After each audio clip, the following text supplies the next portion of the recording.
Coming up today on News Valdosta, new charges are brought against a Georgia Carnival operator. And cuts are coming to food aid for the poor. Taylor Kelly will give us a look at our weather, and Quenisha Claiborne will bring us the best in sports. News Valdosta starts now.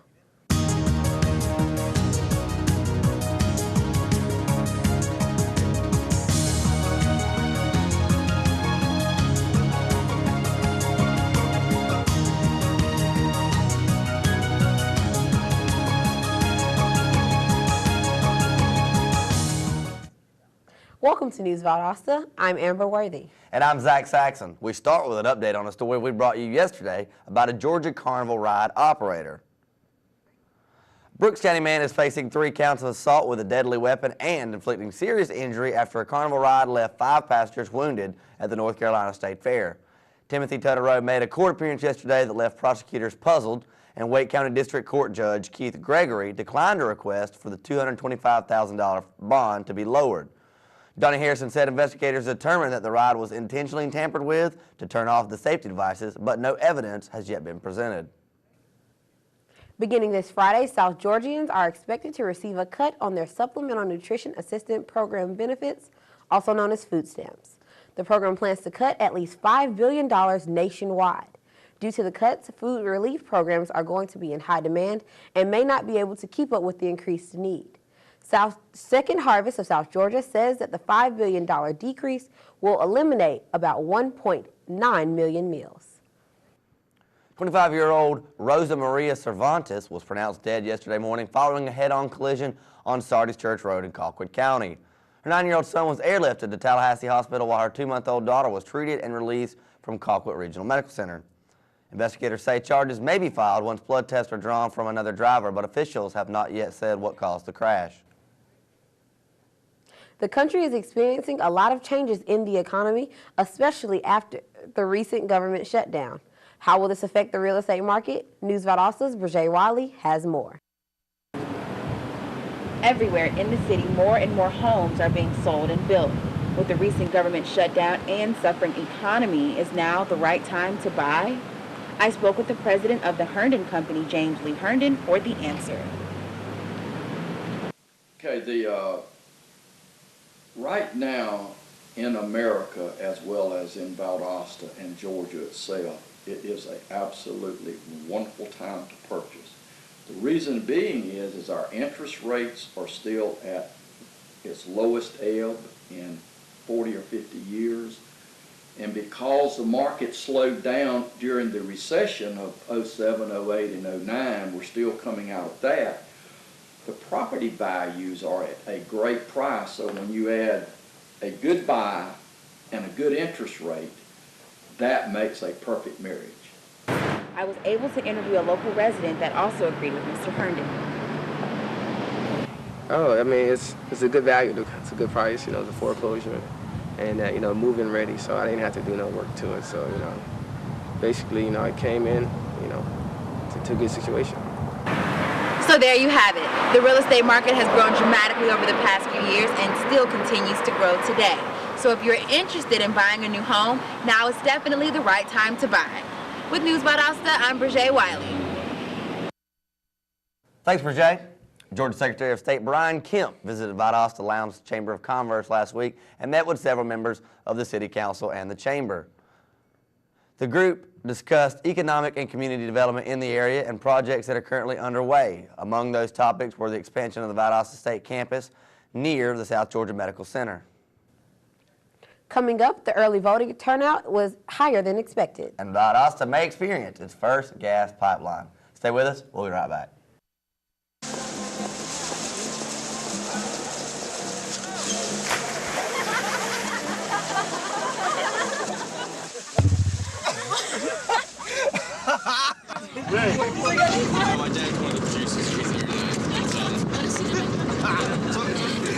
Bring this sweet.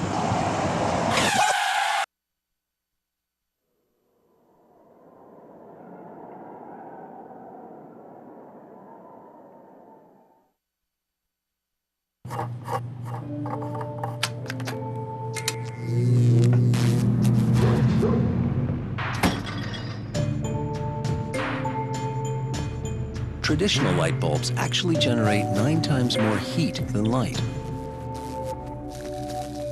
Switch to Energy Star light bulbs, and you'll realize just how much cash you were really burning through.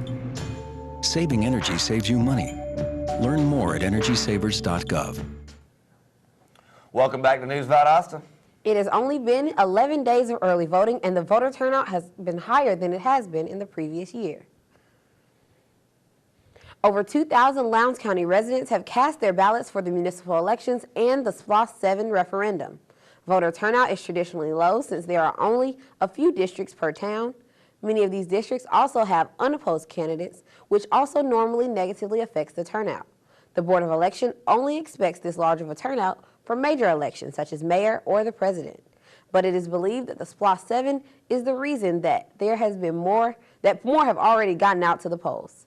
November 5th is the last day to cast your ballot. Sable Trail Transmission is hoping to construct a pipeline beginning in Tallapoosa, Alabama, and ending in Central Florida near Orlando. The 36-inch gas pipeline will run through the southwest part of Lowndes County, and the Representative Brian Farenthold will attend the Lowndes County Commission work session this December the 9th. Lowndes County Commissioner DeMarcus Marshall is urging residents that are opposed to the pipeline to please contact him. Several felony cases have been dropped by the grand jury in Thomasville. The cases include burglary, drug possession, and sexual molestation. In most of these cases, the suspect's confession was a key part of evidence for the prosecution. However, a no-bill verdict was reached among the jurors. This verdict happens when the jury agrees that the criminal charges alleged against the suspect have not been sufficiently supported by the evidence. Lieutenant Tim Watkins, the chief investigator for the Thomas County Sheriff's Office, doesn't understand how this verdict was reached. He also says that he's never seen a no bill in a case with a confession in the 20 years that he has held this position. Georgia officials carefully selected several attorneys yesterday afternoon to aid the state in the Florida water dispute. Florida residents continue to express their concerns about Georgia's water usage, and they feel the lack of water is causing damage to the marine wildlife population and local communities in the state of Florida. And that is why they've decided to sue Georgia over the water rights, and it's been an ongoing dispute for many years, and Florida is hoping for a speedy resolution in the ongoing battle.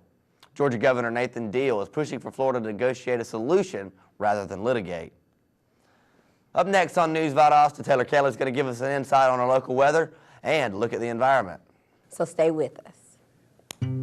NFC, AFC, offensive linemen, defensive tackles, quarterbacks, and cornerbacks are all working with United Way for a million little reasons. The kids of our communities, to ensure their academic success all the way to graduation day. You see, it takes about 12 years to create a graduate, but it takes the same time to create a dropout. And the difference between a kid becoming one or the other could be a professional athlete, or it could be you. Studies showed the earlier we get to kids, the better their chances.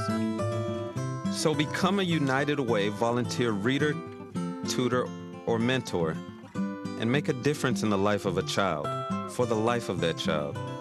Give. Advocate. Volunteer. Live united. Join your favorite NFL players.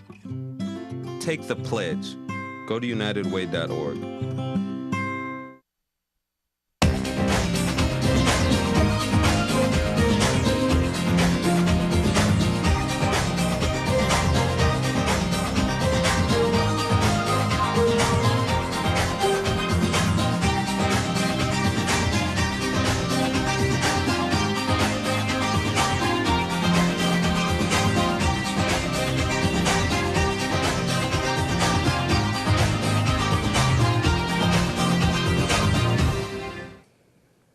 Welcome back to News Valdosta.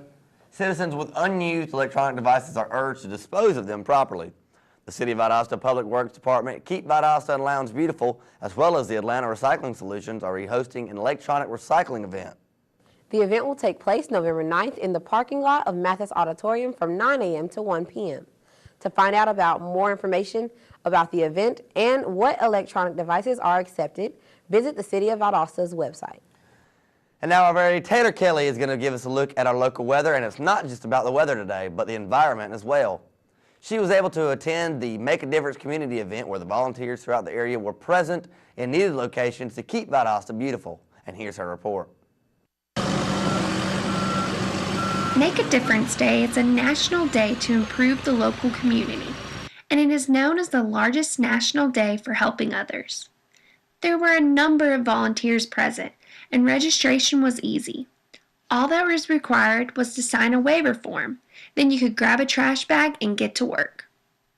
I was able to talk with Executive Director of Keep Lowndes Valdosta Beautiful, Aaron Strickland, and he offered more insight about the event. Yeah, Make a Difference Day is a national day of neighbors helping neighbors. That was started by USA Today some years ago, and we just kind of adopted it as one of our cleanup events. 2 neighborhood cleanups were the main focus, and one was located in the city of Valdosta and one in Lowndes County.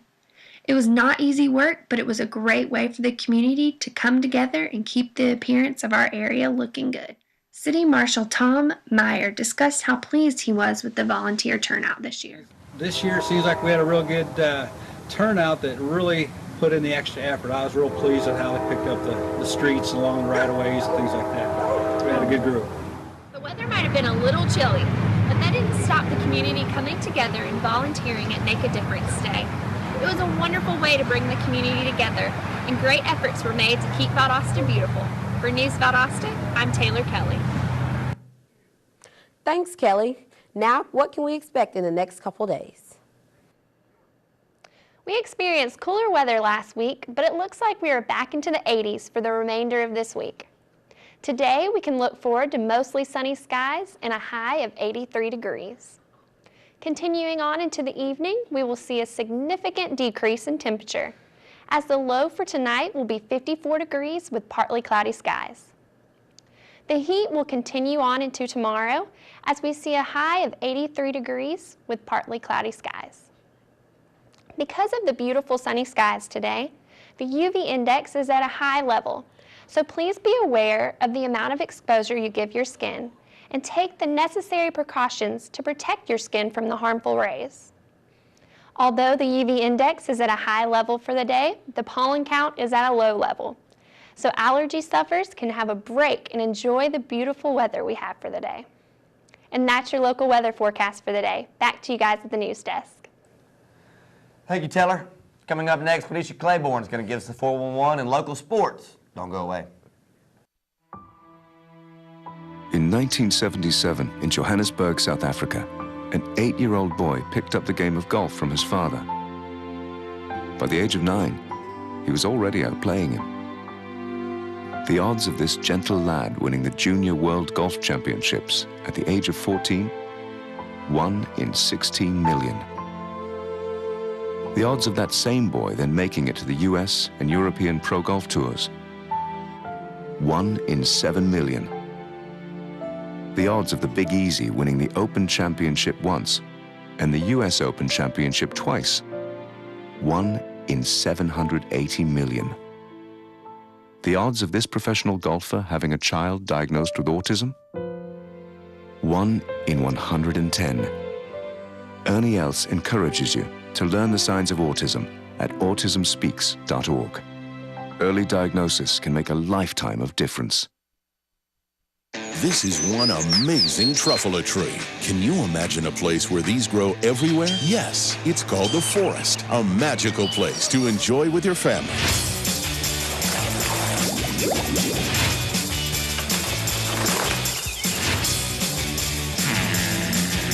Ooh. So discover the forest and explore all the wonder that's there. Visit discovertheforest.org to find a forest near you. We're back, and joining us now with the rundown on local sports is Quenisha Claiborne. Quenisha? Thanks, Amber. Coming up this week in sports, the Valdosta Wildcats are scheduled to play the Brunswick Pirates this Friday, November 1st. The game will take place and hopefully serve as a comeback for the Wildcats, who lost Friday night's away game against the Colquitt County Packers with a score of 10-17. The Wildcats now possess a record of 5 wins and 3 losses. Moving right along in football, the Lowndes Vikings won their game against Tips County this past Friday, moving their record to 7 wins with only 2 losses. The Vikings beat the Blue Devils with a final score of 28-7. On Friday, November 1st, the Vikings will travel to Kingsland to take on the Camden County High School. Kickoff is set to take place at 7:30 p.m. Both the Valwood varsity football and cheerleading teams will be getting ready for their matches this Friday, November 1st as well. The Valwood Valiants will host the Southwest Georgia Academy at 7:30 p.m. on this Friday night. This weekend's game will follow the Valiants' victory against the Brookwood Warriors, which ended with a score of 45-13. Seems to be a pretty good season for the Valiants, who have had a record of 8 wins and no losses. And that's all for your local sports. Back to you guys at the news desk. Thanks, Quenisha. And when we come back, the trick-or-treat hours for the city have been set. And we're about to catch an extra hour of sleep. Stay tuned. Get your ass out. You're not sitting here. Yes, I am. Move. Give it to him hard. No. Every day, kids witness bullying. Why are you stabbing me with it? No. They want to help, Ow. but don't know how. Teach your kids how to be more than a bystander. Visit stopbullying.gov. Valdosta State University. Quality academics. Caring faculty mentors. A beautiful campus. Opportunities for involvement, leadership, and service. Championship athletics. Spirit and pride. Discover your opportunities. Valdosta State University.